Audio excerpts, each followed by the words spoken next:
Chapter 15. The Covenants of God.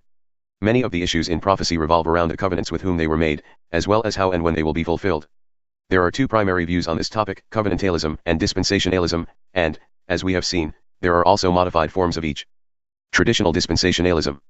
Traditional, classical, dispensationalism is found in the writings of John Nelson Darby, 1800, 1882, C. I. Schofield, 1843, 1921, and Louis Sperry Chafer, 1871, 1952. It holds that the Old Testament covenants known as the Abrahamic, the Davidic, and the New were made strictly with the nation of Israel and its literal descendants and will be literally fulfilled in them. This involved the belief that there were two new covenants, one for Israel, yet to be fulfilled, and one for the church, presently being fulfilled. Further, Israel and the church form two separate peoples of God, one earthly and the other heavenly.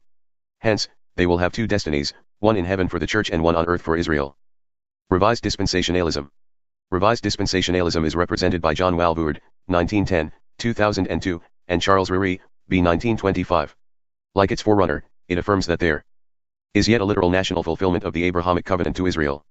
However, it holds that there is only one new covenant, which, while having a later literal fulfillment in national Israel, has a present application to the church.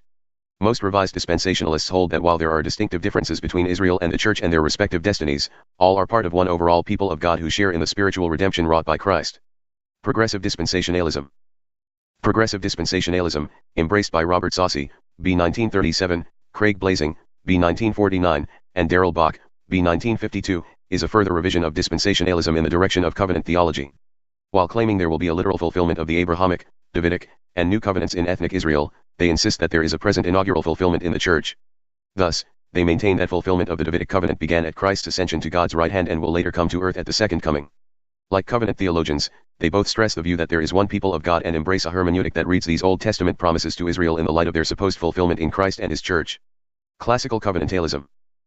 Classical covenantalism was formulated by Johannes Coxius, 1603, 1669, was embraced by Charles Hodge, 1797, 1878, and most Reformed theologians, and was articulated by Oswald Alice, 1880, 1973. According to this position, these Old Testament covenants made with Israel are fulfilled in the New Testament church, God's spiritual Israel, rather than a literal fulfillment in national Israel. Modified covenantalism.